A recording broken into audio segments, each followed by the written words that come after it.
We're going to try something a little different for this video. Dave, what are we talking about? I'd like to go over a few things that come up on occasion in regards to chip tuning or reflash tuning that I come across on pretty much a weekly basis. So I've been tuning, doing reflash tuning for 11 years now, and I come across quite a bit of stuff on a regular basis that a lot of people don't know about, or they don't know what to look out for. So I wanted to kind of go through, we have 9 or 10 things that we're going to discuss, and if you guys have any questions during any of this, ask them below and I'll do my best to answer. So let's get into it. When's a good time to tune? For new vehicles, there's no set requirement. The engine is more than capable of handling a stage 1, stage 2 tune. So there's no break-in period required on the engine. Typically on big horsepower applications, we're making peak horsepower only a couple hours after the engine's been fired up for the first time. So don't be afraid if you bought a new vehicle and you've decided that you want to get a reflash done.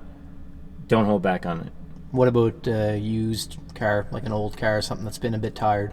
So if you got a vehicle with a lot of miles on it or kilometers, as long as the car's had generally good maintenance done and the engine's not smoking, stuff like that, by all means get the flash done.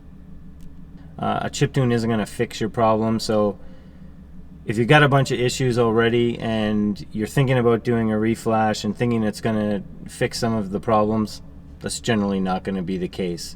So how about custom tunes? So custom tunes for most stage 1, stage 2 type vehicles are not required.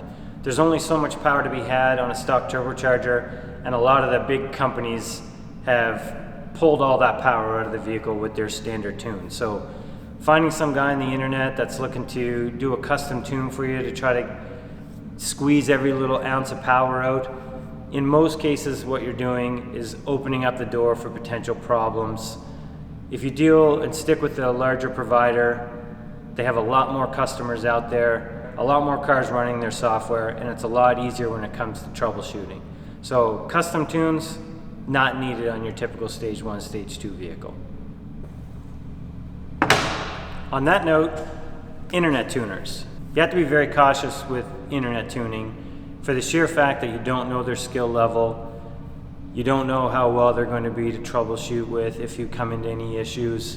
So typically dealing with some of the bigger providers, you don't have those worries. You know that a file that you're going to be putting on your car is going to work, as they have thousands of clients that have that same flash on their vehicle. With an internet tuner, literally you could be loading a file on your vehicle that could grenade the engine the first time you do a pull with it. So you have to be very cautious. Does anything happen to your tune over time? Nothing happens to the tune over time. Nothing. No, the battery could be disconnected. You could pull the ECU and put it on a shelf for 2 years. The tune is still there. So going along with that is if you've driven your vehicle after the reflash and it's been a month, 2 months, a year, and you all of a sudden get a check engine light, it's not the tune that's caused this check engine light. The tune doesn't automatically decide one day that it's going to change a bunch of stuff and throw a check engine light in your vehicle. So something else is up with the car. Okay, maintenance. As I mentioned earlier, the tune doesn't change over time. So service the car per normal. One thing you want to keep in mind when doing any sort of tuning is to make sure you have the supporting mods that match the tune that you're running on your vehicle. Don't go and throw a bigger turbo on your car and different injectors and expect it to work as it did. If you don't run the supporting mods that match the file that's on your car, you're only asking for troubles. Another thing I wanted to chat with you guys about are used ECUs. So one issue with used ECUs is there may be additional program required, such as immobilizer defeat, programming the transmission, things like that.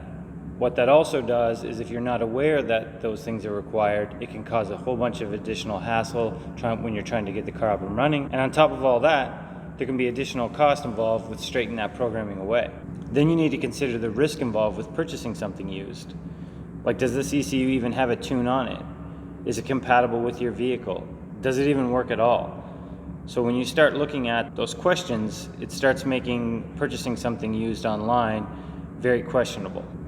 A used ECU can be a great way to save a few bucks.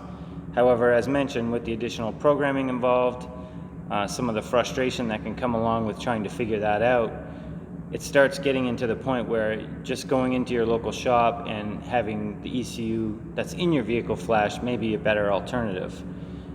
There's more times than not that I see guys purchase used ECUs just like this, and it ends up costing them more in the end, and a lot more frustration than if they had just come in originally and said, hey Dave, can you flash my car with a stage 1, stage 2 tune? What's the story with piggybacks? Piggybacks are not considered a reflash or a chip tune. It's a piece of hardware that goes in between some sensors, which in turn is basically providing the ECU with false data. So with piggybacks, there's generally a little bit more risk involved because it's providing that false data to the ECU, compared to Reflash software where it's going to continue to use the OEM fail-safes that are built into the ECU.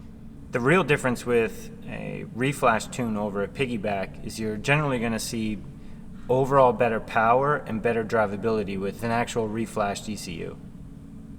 One thing I forgot to mention earlier is I keep referring to chip tune and Reflash tuning. They are the same thing.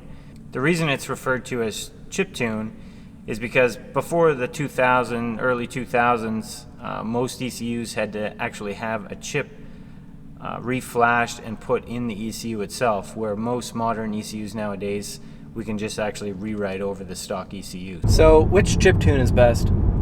So that one's going to be tough. My suggestion right off the bat would be to reach out to a local shop.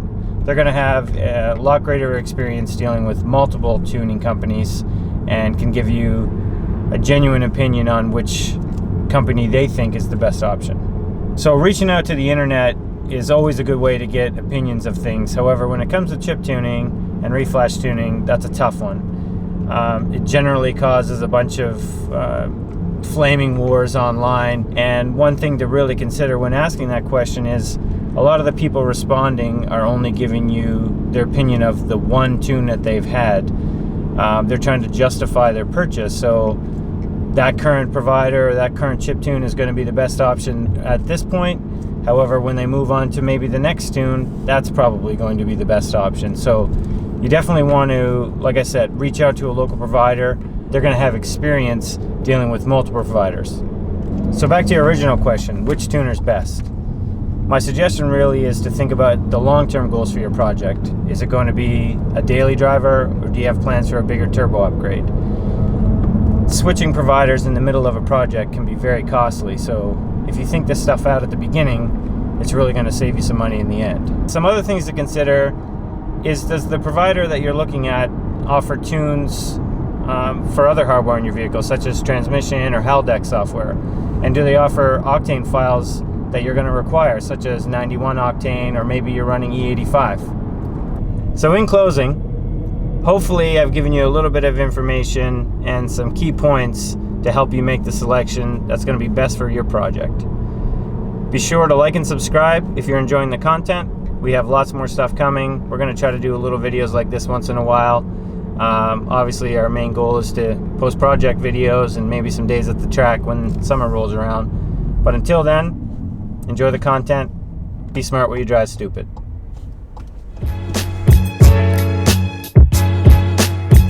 Do it again. What should I say? Same thing, but just better. Same thing, but better. So, maintenance. Maintenance. How many times are we going to do that? Okay, give me a second. It's hard enough trying to say my words, and now I got to drive. That'll be the end of that.